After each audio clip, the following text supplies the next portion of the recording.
Stellaluna by Janelle Cannon.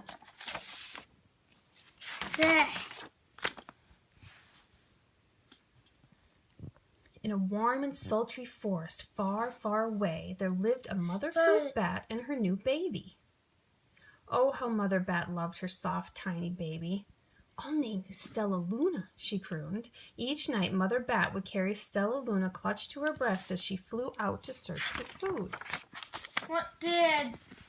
One night, as Mother Bat followed the heavy scent of ripe fruit, an owl spied her.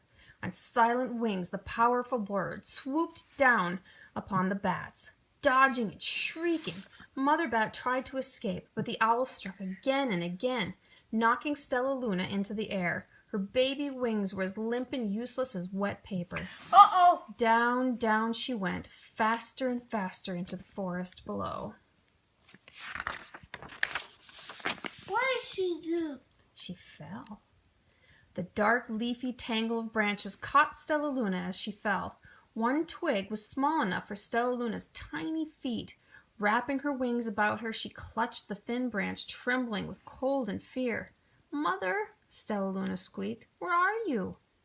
By daybreak, the baby bat could hold on no longer. Down, down again she dropped. Bill. Thump.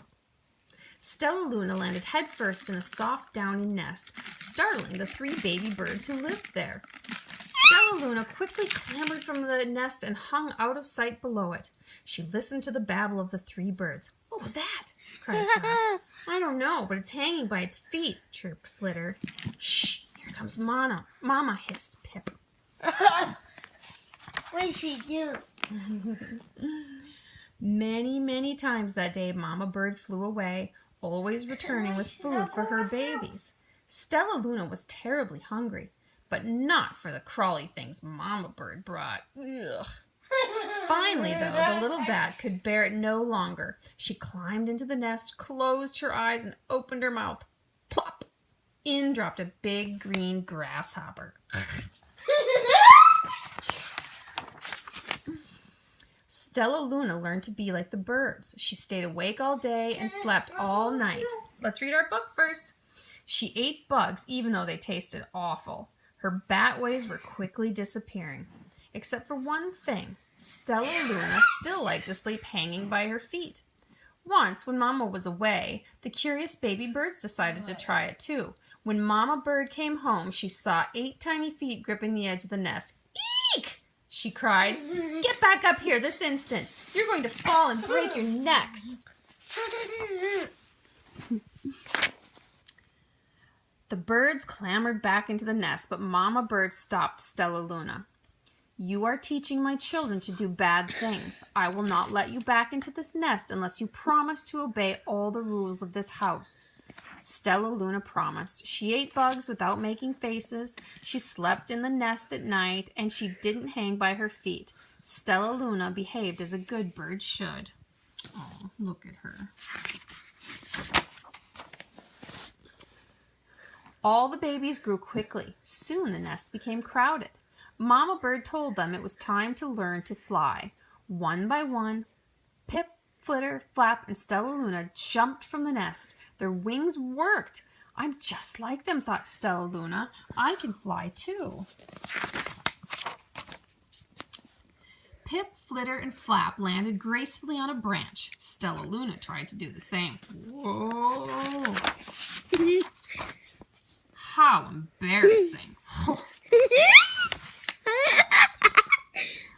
"I will fly all day," Stellaluna told herself. "Then no one will see how clumsy I am." The next day, Pip, Flitter, Flap, and Stellaluna went flying far from home. They flew for hours, exercising their new wings. "The sun is setting," warned Flitter. "We had better go home or we'll get lost in the dark," said Flap. But Stellaluna had flown far ahead and was nowhere to be seen. The 3 anxious birds went home without her. Uh-oh. All alone, Stellaluna flew and flew until her wings ached and she dropped into a tree.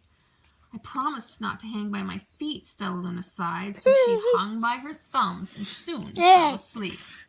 She didn't hear the soft sound of wings coming near. Hey, a loud voice said, why are you hanging upside down? Stellaluna's eyes opened wide. She saw a most peculiar face. I'm not upside down. You are, Stellaluna said.